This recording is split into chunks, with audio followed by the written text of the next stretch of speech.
Hello students, कैसे हैं आप सब लोग। तो BLLB के स्टूडेंट, फोर्थ सेमेस्टर के स्टूडेंट्स के लिए आज का वीडियो होने जा रहा है एजुकेटर ऑफ दिल्ली पर। आज हम जो सब्जेक्ट कवर कर रहे हैं BLLB फोर्थ सेमेस्टर का सब्जेक्ट है law and media 2। Law and media 1 आपने थर्ड सेमेस्टर में पास कर लिया, लॉ एंड मीडिया 2 हमारा फोर्थ सेमेस्टर का सब्जेक्ट है। तो 70% मार्क्स आपके गारंटेड हो सकते हैं अगर आप मेरे बताए हुए क्वेश्चंस को पढ़ के जाएंगे। तो डेफिनेटली आपके 101%, 201% जो है 70% मार्क्स आ सकते हैं। अगर आप BLLB के स्टूडेंट हैं, CCS यूनिवर्सिटी और माँ शाकुंभरी यूनिवर्सिटी में आप पढ़ रहे हैं, तो आपके लिए वीडियो बहुत ही इंपॉर्टेंट होने जा रहा है। क्योंकि माँ शाकुंभरी और CCS यूनिवर्सिटी, इसका कोई भी ऐसा क्वेश्चन नहीं है या कोई भी ऐसा टॉपिक नहीं है जिस पर मैंने वीडियो ना बनाया और वीडियो में से क्वेश्चन ना आए। तो पेपर पूरा यहीं से आएगा, आपको कहीं और जाने की ज़रूरत नहीं है। 100% आप पास होंगे, कभी आपकी कोई बैक नहीं आएगी।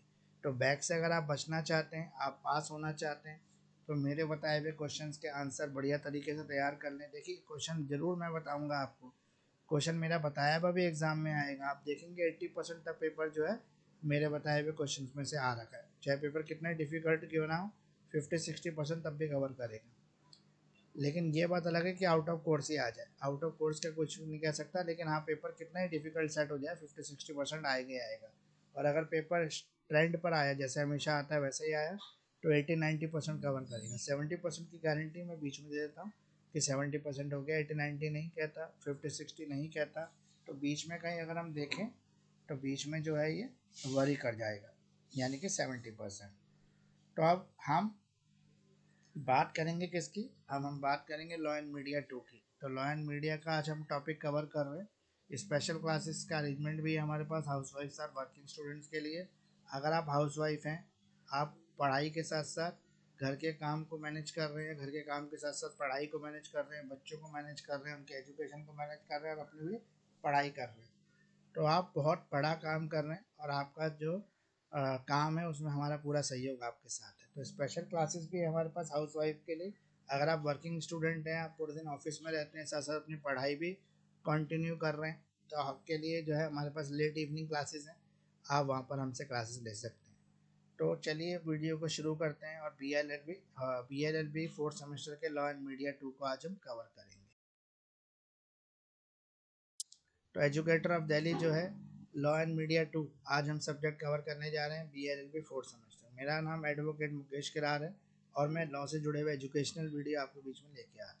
तो क्वेश्चन नंबर 1 है हमारा, एग्जामिन करें scope of broadcasting right. Broadcasting right का स्कोप क्या है? Traces the evolutions of the broadcasting and it's regulation in India. Broadcasting को इवेल्युएट करना है और इंडिया में इसके रेगुलेशन को चेक करना है। क्वेश्चन नंबर 2, डिस्कस करें वेरियस लेजिस्लेटिव एफर्ट, अलग अलग लेजिस्लेटिव इफेक्ट जो है ब्रॉडकास्टिंग सेक्टर के ऊपर। How far right to broadcast has been recognise judicially, किस तरह से हम जुडिशली रिकॉग्नाइज कर सकते हैं राइट टू ब्रॉडकास्ट। डिस्कस करें रिलेवेंट केस लॉस के साथ। Right a note on broadcasting council under the Prasar Bharati act 1990। प्रसार भारती एक्ट 1990 के अंदर जो ब्रॉडकास्टिंग काउंसिल है, उस पर आपको एक शॉर्ट नोट लिखना है। डिस्क्राइब करें composition of Prasar Bharati corporation, when can chairman and its member be removed and suspended. तो प्रसार भारती कॉरपोरेशन का कंपोजिशन कैसा है, इसके चेयरमैन और इसके मेंबर को कब सस्पेंड किया जाता है, और साथ साथ इसके अपॉइंटमेंट प्रोसेस को भी आपको कवर करना है। क्वेश्चन नंबर 3 है हमारा, what are censorship violation within the meaning of cinematography act. Question number 4 है हमारा, within India the central government have the exclusive privilege to establish telecast और monopoly over the radio and television. How far do you agree, आप कितना agree करते हैं इससे। Discuss करें with reasons, reasons के साथ इसको आपको डिस्कस करना है। क्वेश्चन नंबर 5 है हमारा, what you understand by the advertising code. Advertisement code क्या होता है। What is ethical advertising, ethical advertising क्या होती है। क्या ना कंपनी भी इश्यू, क्या है कंपनी को इश्यू किया जा सकता है फॉर फॉल्स एडवर्टाइजमेंट, झूठी विज्ञापन के लिए। What step have been taken in India, क्या स्टेप्स है जो इंडिया उठा सकता है legislature to protect the interest of public against unethical false and misleading advertisement. Question number 6 है हमारा, whether it is permissible to impose pre censorship on the newspaper in India, क्या ये परमिसेबल है कि हम प्री सेंसरशिप लगा दें जो न्यूज़पेपर है इंडिया के उनके ऊपर? एक्सप्लेन करें above statement with supporting argument, supporting argument के साथ इस स्टेटमेंट को प्रूव करना है। तो आंसर जो है सभी इंपॉर्टेंट क्वेश्चंस के जो है मेरे पास अवेलेबल है। अगर आपको आंसर में किस तरह की प्रॉब्लम आ रही है तो आप मुझसे रेडी है आंसर, वो आप ले सकते हैं इन सभी इंपॉर्टेंट क्वेश्चंस के। तो आइए हम अब आगे वीडियो को बढ़ाएंगे और टोटल हमारे क्वेश्चन में वही 17-18 होने वाले हैं। अगर वो क्वेश्चन आप कर लेते हैं तो आप डेफिनेटली पास हो जाएंगे। आज का वीडियो हिंदी इंग्लिश दोनों मीडियम के बच्चों को रहने जा रहा है। पहला पार्ट हमारा हिंदी मीडियम को, पहला पार्ट हमारा इंग्लिश मीडियम की वीडियो का रहेगा और दूसरा पार्ट हमारा जो लास्ट के हमारे 5 मिनट्स होंगे उसमें हम हिंदी मीडियम के बच्चों को कवर करेंगे। तो एजुकेटर ऑफ दिल्ली जो है BLLB सेकंड सेमेस्टर, सॉरी गलती से BLLB सेकंड लिख गया, आपका BLLB फोर्थ सेमेस्टर है और आज हम कवर कर रहे हैं लॉ एंड मीडिया 2 को। तो क्वेश्चन नंबर 7 है हमारा, what are the norms of journalism? Journalism के नॉर्म्स क्या हैं? कंडक्ट करें रेगुलेशंस ऑफ एडवर्टाइजमेंट, एडवर्टाइजमेंट को कैसे रेगुलाइज किया जा सकता है। क्वेश्चन नंबर 8 है हमारा, what do you understand by decency and morality? Decency और मॉरलिटी क्या होता है? स्टेट करें डिफरेंस बिटवीन indecency, vulgarity और obscenity. What are the different tests of obscenity? Discuss करें obscenity के डिफरेंट टेस्ट क्या क्या है। क्वेश्चन नंबर 9 है हमारा, advertisement is essentially a thing to induce the censorship to make the people buy the thing they do not want. तो advertisement क्या है? एडवर्टाइजमेंट ऐसी चीज़ है जो लोगों को जरूरत नहीं है वो भी खरीदने में मजबूर कर देती है, यानी कि जरूरत पैदा कर देती है।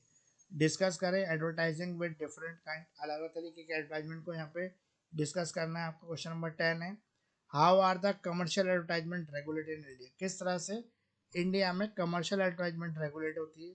What is the role of advertising standard council of India? Role क्या है advertising standard council of India का? किस लिए रोल है? रेगुलेट करने के लिए कमर्शियल एडवर्टाइजमेंट्स को।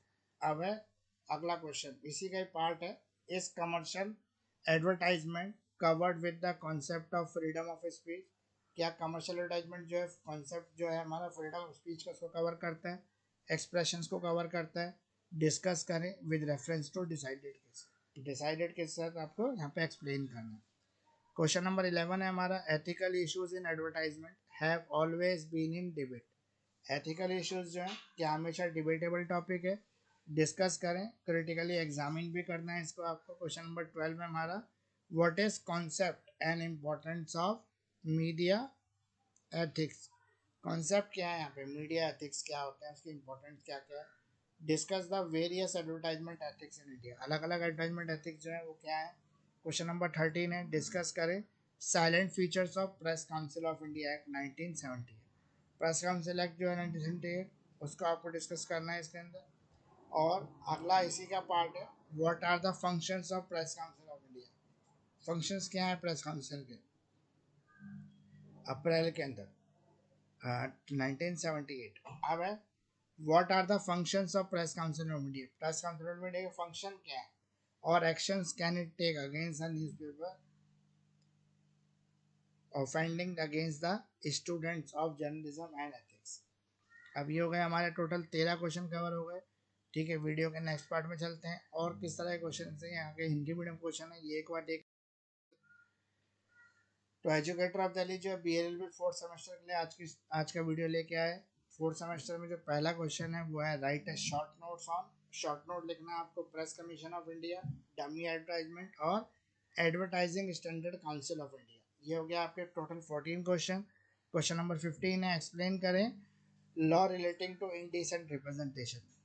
कौन सा ऐसा लॉ है जो इनडिसेंट रिप्रेजेंटेशन से जुड़े हुए हैं।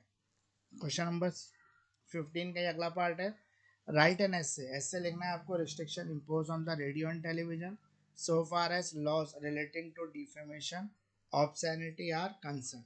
Also discuss the main provision of indecent representation of women prohibition act 1986। Discuss करना है आपको object and main features, objects क्या है, मेन फीचर्स क्या है इनडिसेंट रिप्रेजेंटेशन यानी कि प्रोहिबिशन एक्ट 1986 के। ये जो अगला क्वेश्चन है हमारा क्वेश्चन नंबर 16 है, the prime purpose of free press. Free press का प्राइम पर्पस क्या है? गारंटी है जो रिगार्ड करती है क्रिएटिंग अ फोर्थ इंस्टीट्यूशन, ये इंस्टीट्यूशन का फोर्थ पिलर है। और आउटसाइड द डेमोक्रेसी, डेमोक्रेसी के बाहर एक जो एडिशनल चेक है on 3 official branches, executive, legislative and judiciary. In the light, अगर हम इस लाइट में देखें एबव स्टेटमेंट डिस्कस करना है आपको। रोल ऑफ प्रेस, प्रेस का रोल डिस्कस करना है। Protection of human right. अब अगला है क्वेश्चन नंबर 17, मीडिया ट्रायल क्या होता है? What is trial by media, explain करें, इन्फ्लुएंस करें। Adjudication of media trial, is there any law against the media trial, क्या कोई लॉ है जो मीडिया ट्रायल के अगेंस्ट हो? एक्सप्लेन करें रिलेवेंट प्रोविजंस, रिलेवेंट प्रोविजन को एक्सप्लेन करना। क्वेश्चन नंबर 18 है आपका, do you think right to information act 2005 is an external of protection given number of article 191A of the constitution. Explain करें इसको के साथ। तो नेक्स्ट स्लाइड की तरफ आ गए हम। नेक्स्ट स्लाइड हमारा जो है वो हिंदी मीडियम के बच्चों के लिए होने जा रहा है।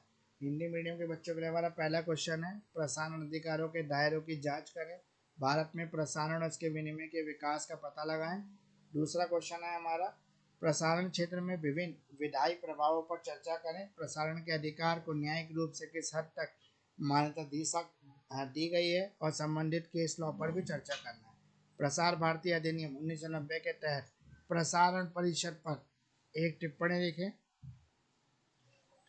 भारतीय निगम की संरचना का वर्णन करें, अध्यक्ष और उसके सदस्यों को कब हटाया जा सकता है, कब निलंबित किया जा सकता है, ये बताना है आपको। दूसरा अगला क्वेश्चन है हमारा फोर्थ, क्या भारत के भीतर भीतर केंद्र सरकार के पास रेडियो टेलीविजन पर प्रसारण स्थापित करने के विशेषाधिकार हैं या एक अधिकार है? आप इस बात से किस हद तक सहमत हैं? कारणों सहित अपनी सहमति पर चर्चा करें। प्रश्न नंबर 5, आप विज्ञापन संहिता से क्या समझते हैं? नैतिक विज्ञापन क्या है? क्या किसी कंपनी के झूठे विज्ञापन के लिए मुकदमे भी चलाए जा सकते हैं? अनैतिक, झूठे और भ्रमात्मक विज्ञापनों के विरुद्ध जनता के हितों की रक्षा के लिए भारत में विधायिका द्वारा कदम उठाए गए हैं। प्रश्न नंबर 6, क्या भारत में समाचार पत्रों और पूर्व सेंसरशिप लगाना अनुमय है? परोक्ष रूप से इसका उपरोक्त कथन को सहायक तर्कों के साथ स्पष्ट।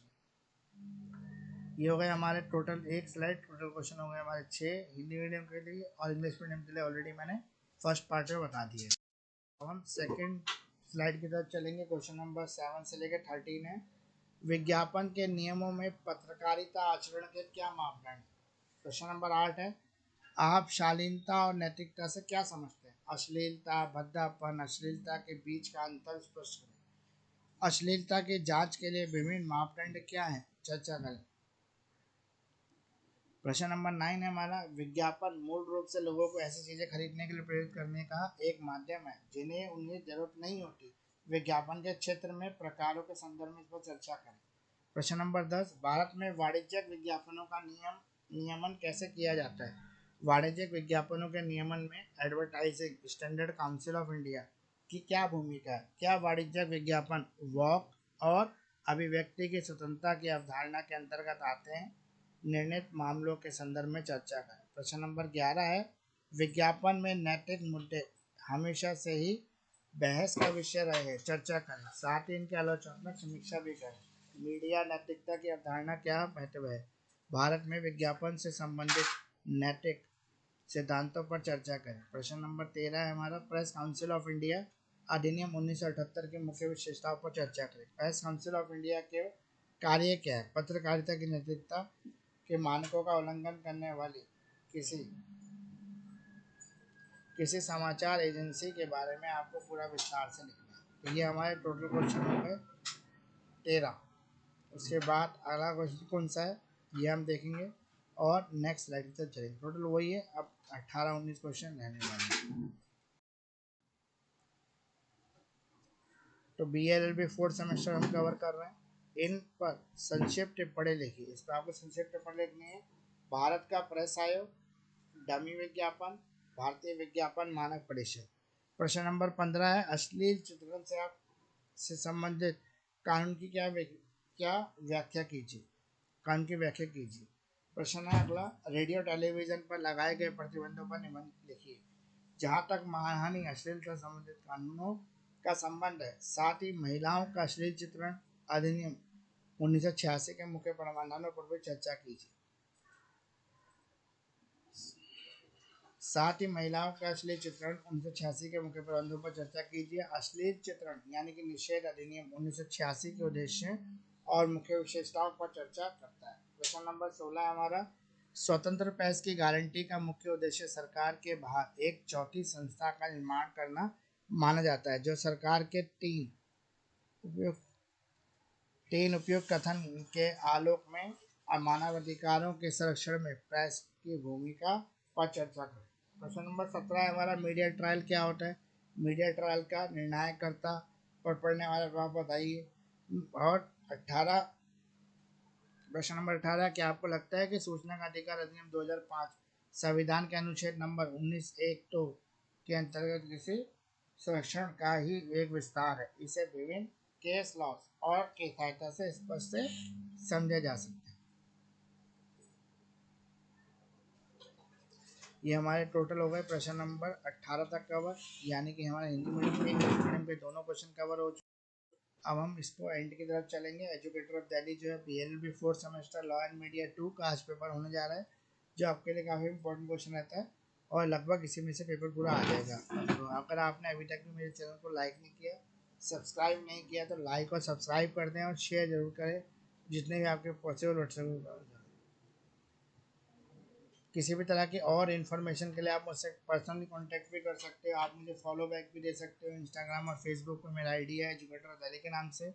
BLLB ऑल सब्जेक्ट और सब्जेक्ट नोट्स जो है हमारे पास PDF फॉर्म में अवेलेबल है, डिटेल एक्सप्लेनेशन के साथ इन ईजी लैंग्वेज में।